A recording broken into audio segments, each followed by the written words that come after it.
Hey guys, welcome to part three. We just got done talking about Quentin Tarantino scores and Inception and, Yeah. and some other really good musical scores and films. And so for part three, we're going to start off with Kurt again about Wes Anderson scores Oh and yeah. movies. Wes Anderson is my favorite director. I'm just putting that out there. He is so good. But like one of the best things he's done is his soundtracks. They're kind of really well done. They're pieced together from like original pieces and also like cultural pieces. And I have down here Royal Tenenbaums, actually my favorite of his films. So good. And then Fantastic Mr. Fox. You know more about Mr. Fox. Why don't you talk about that? Yeah, I actually own that one, and yeah, I think it's just something about that score because it takes place on a farm and it takes place underneath the ground. I think whoever composed that movie did a terrific job with combining those two very different things and making it into one. Because like on the scenes where they're at the farm, they have the boom, bam, boom, bam, boom, bam, and then when they're underground, the boom, boom, boom, boom, boom, boom. And like I don't know, for some odd reason, that movie kind of perfectly combines everything the film's about, and it just the music kind of creates itself based off those two very abstract different things. So I thought that was a really good score too. Okay, then another one of Wes Anderson's is Moonrise Kingdom. We saw that last summer. Yep, that was a good one. That was phenomenal. And like it was a fun, lighthearted thing at 1st, and the soundtrack really fit that. And then once the movie took a dark turn, so did the soundtrack. And like it was so good.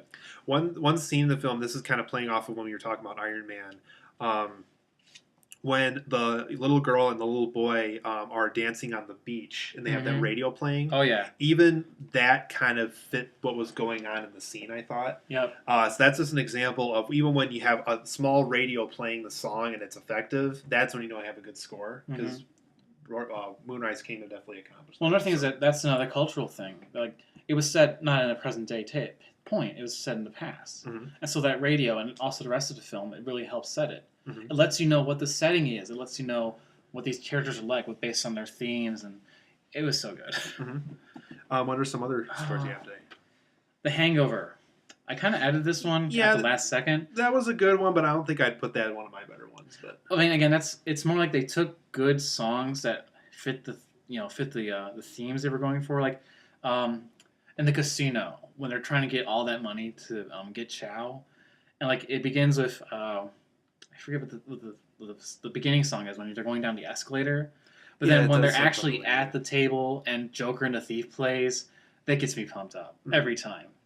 It's so appropriate. It makes you want to root for these guys. It makes them feel like it's put together, like they're doing like a heist basically. And like that part is just so well done. That part in particular. In the rest of the film, the rest of the film is kind of all right, but just for that scene alone, phenomenal. That's good. All right, so you can go ahead and do the next one. I'll wrap up the next everything on my next one. My next one we kind of briefly talked about in a different video was the Dark Knight trilogy. I just think all three of those films, Batman Begins, Dark Knight, and Dark Knight Rises, all kind of have, not only does it keep consistent with that Hans Zimmer score, but like Bane has his own theme, Joker has his own theme, Scarecrow does, Ra's al Ghul does. I like how each, I think Two-Face did too.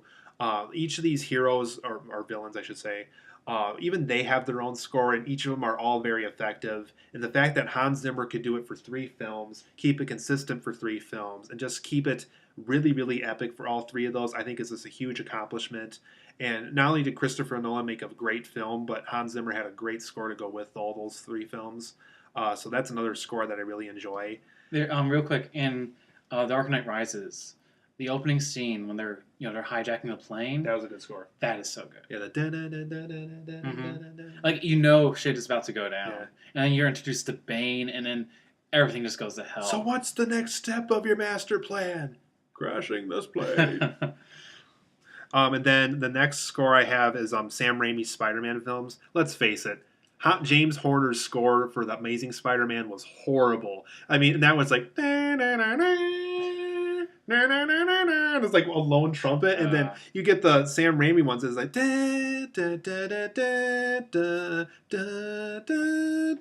it's just like, okay, that's Spider-Man score. James Horner, go home. This is the real Spider-Man score right here, and I think once again, Danny Elfman worked on this score.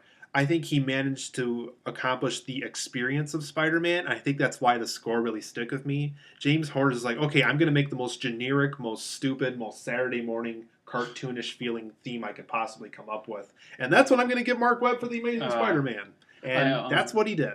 So one complaint about the original trilogy for Spider-Man, that is what introduced me to Nickelback. Nickelback? Yeah, and like I regret that because like they had, I think it was just called Hero or whatever.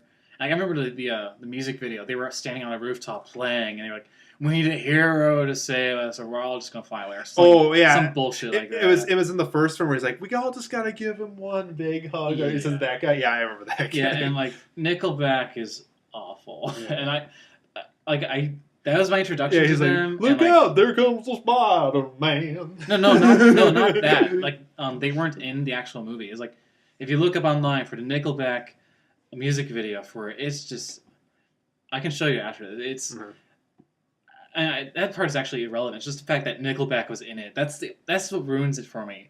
Otherwise, a perfect soundtrack, and it's got Nickelback right in the middle of it. Nice. That was all the scores I had. What about the rest of your list? Okay. Well, just in general, Disney.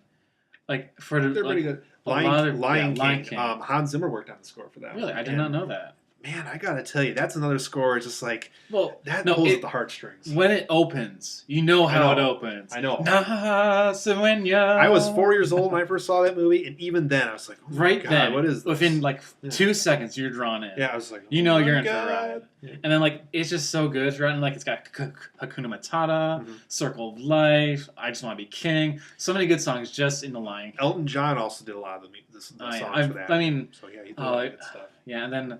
Other ones, just Disney in general is so this good. Disney film was only okay, but the song I absolutely love this film. I almost wish the film could have been this song. Was "Colors of the Wind" and Pocahontas. Yeah. That was just watch that on YouTube. You basically watch Pocahontas after that music video because my God, whatever they did with that song really just like, oh my God, I just want to go there and give that woman a hug. That's what I said to myself when I watched that scene from that movie. I mean, that could have been Pocahontas. Just that scene alone. I mean, like just the rest of Disney canon. I'm just gonna rattle through them. There's Beauty and the Beast, Cinderella, Sleeping Beauty, Cinderella. Like a lot of Pixar stuff is pretty good too. Mm-hmm. I really liked. There's some songs in The Incredibles I really liked. There's a jazz band that always collaborates with Pixar. I don't know their name, but one song I like from them in The Incredibles is the da da da da da da da da da. Yeah, that's like that. Let's see. Brad Bird, you made a song that sticks in my head. Then there's also Aladdin.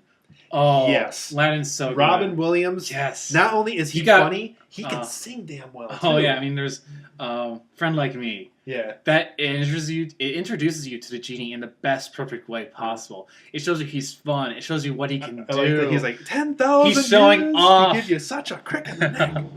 I mean that is the perfect way to introduce you to the genie. I mean, sure he has that little speech to show who he is, but you really get the sense for the genie's character in his song. I also like he's like, "You're getting your wishes, so sit down."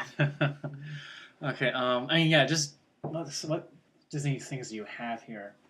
I got, let's see, Rescuers. I got Jungle Book. I got Goofy Movie has a good score. Yeah. Oh, like Powerline, the ending sequence. That is so. Yeah, that was a good score. Yeah. Okay. Then I also have J.J. Abrams, which you already went over, but specifically Star Trek. Like, the new one. Like it's a reprisal of the original Star Trek theme, but it's such a very good rendition of it. That was really good. Yeah. And then I have Christmas Story here. I think I like great movie. I don't think I remember the soundtrack. The soundtrack. I mean, it's not over the top. It's just kind of little flourishes that play. It's very playful. It's very fun. It's very reminiscent of childhood. Yeah. It's very fitting for this. One song I like from that was the. Oh yeah, yeah. I remember like when so like those kind of scenes, but like like the opening scene. There's sometimes when the kids are running around, they got that fast-paced music going, and they got squeaky voices. Yeah. Come on, guys. Yeah, I mean, so yeah, think about it. It doesn't stand out all that well. I mean, especially when you see it all the time on marathons, you begin to pick up on the music, and it's so very good, it's so very fitting. Mm-hmm. Then remember that C+. Yeah, and then like it's got this. There's the melodramatic. Like there are a few themes they've got. There's the the mischief theme. Then there's a running around one, and then there's also a melodramatic one, like he's in a fight with the bully. Yeah. Like it's these very simple themes, but they show up at the very most appropriate places, and it's so shoot good. your eye out. Yeah. Then I added this during the discussion. Ocean's 11 and just the series. Yeah, in general. that was a pretty good score. And- Wasn't that boom boom boom? I mean, like Yeah, or something like that. that. That kind of ties in back to Hangover. The theme, it tells you you're in Vegas. You're dealing with casinos, and it's another heist theme. So that goes also back to Inception. I think Ocean's 11. I think it imitates Danny. Yeah, Danny Ocean was his name, right? I think it imitates kind of his slick and smoothness. Yeah. Like throughout the movie, like he could kind of get away with anything. I think the score really represents that Danny Ocean can do that. Mhm. Like he just kind of smiles at you and gets away with it and that kind of thing. And I think the score really complements that. So. Yeah, and then off the top of my head, just occurred to me right now. Alfred Hitchcock. Yes. What is Bernard Herrmann? I think is the composer's name. Yeah. I mean, the score for Psycho. How can you forget that? And the shower scene. And Danny Elfman actually said himself that a lot of his musical talents came from Bernard Herrmann. Like he really observed his music and really mastered the craft through. Well, I mean, like Hitchcock himself has his own theme. Like in his show, when he shows up and against his silhouette, he's got that theme playing, and that's Hitchcock. Yeah, like that's so perfect. And Danny Elfman, believe it or not, he did the film biopic of Alfred Hitchcock. He actually got to do the score, and that was perfect because Bernard Herrmann inspired him, and yeah, he kept true to whenever Alfred Hitchcock was walking around, he would keep true to that theme and stuff. Okay. So I thought that was really cool. Otherwise, I think that's all I've got. Unless there was one thing I tried to think of earlier, but I can't remember it. Sorry. But hey, guys, thank you for sticking around for 3 of these videos. Kurt and I had a blast talking about these soundtracks. Oh, thanks for having me, Tom. Yeah, you're welcome, Kurt. And hopefully we might see you for a future video or so.